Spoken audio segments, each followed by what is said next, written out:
Good morning, good afternoon, good evening, friends. Kevin Lopez back from Personal Tutor. Standard 6th History playlist आप लोग देख रहे हैं. Chapter है Vital Villages Thriving Towns. Topic is Who lived in the villages. उस era, हम जिस era की बात कर रहे हैं, लगभग 2500 साल से 2000 साल पहले के इंडिया की. Who were the people who exactly lived in the villages?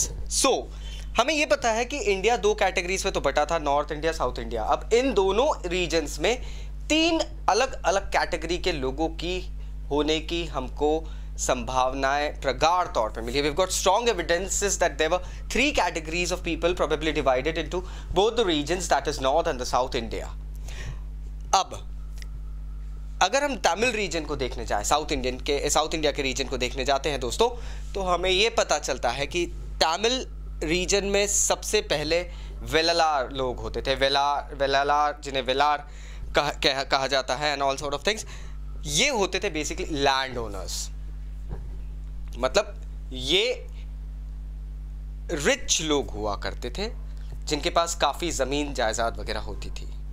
Next आते थे उजावर. उजावर जिसे कहते हैं हम उपजावर या उजावर या कुछ उगाने वाले लोग, प्लोमेन, खेती करने वाले किसान, एक वो कम्युनिटी भी थी. एंड देन देयर वाज कड़ाईसियार या अधिमई.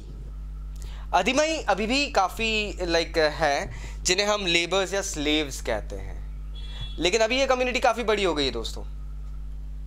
इसी तरीके से नॉर्थ इंडिया में हम लोग देखते हैं एविडेंसेस तीन कैटेगरीज के, जिसमें सबसे ऊपर जो कैटेगरी आती थी वो थी ग्राम भोजकों की.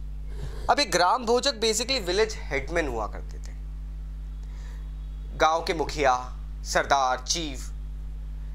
इनको काफ़ी सारे बेनिफिट्स मिलते थे. अब इनकी एक हम लिंक देख लेते हैं. सबसे पहले ये समझना ज़रूरी है, विलेज जो ग्राम भोजक होते थे, they actually belong to the same family, और इनके फैमिली ये पोजीशन कई जनरेशंस तक होल्ड करके रखती थी. That means we can call it basically it was hereditary. This position was a hereditary position. Hereditary मतलब पिता के बाद पुत्र, पुत्र के बाद में उसका पुत्र एंड ऑल, ये कैरी ऑन रहेगा for generations. He was one of the largest land owners. ये वेलार लार्ज लैंड ओनर्स होते थे, लेकिन ये लार्जेस्ट लैंड ओनर होता था एक विलेज का. He had a lot of slaves under him. बहुत सारे नौकर चाकर उसके अंदर रहते थे. किंग्स स्पेशली इन लोगों को टैक्स कलेक्टिंग एजेंट्स बनाते थे विलेजेस का. ये लोग टैक्स कलेक्ट करते थे और फिर ट्रिब्यूट ले जाके किंग्स को देते थे. गांव की पुलिस, गांव का जज, लॉ एंड ऑर्डर मेंटेन करना, डिस्प्यूट्स मैनेज करना, सब कुछ इसी का काम होता था. तो एक तरीके से ये तो एक ऐसी पोजीशन हो गई दोस्तों कि once you have become it, you have gained this position, that means आपकी तो 10 पुश्तें आराम से खाएगी. नेक्स्ट आते थे गृहपति. गृहपति भी फार्मर्स होते थे, लैंड ओनर्स होते थे, लेकिन ये लोग मतलब they were not under anybody. They had small lands but they were independent. So we call them independent farmers.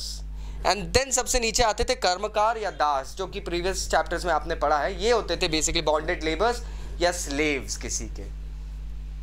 इसके अलावा भी एविडेंसेस मिले हमें क्राफ्ट्समैन के, जो कि विलेजेस में रहते थे. फॉर एग्जांपल अगर हम समझें तो there were people such as blacksmith, potter, carpenter and weavers and all who used to stay in the villages. Herders होते थे.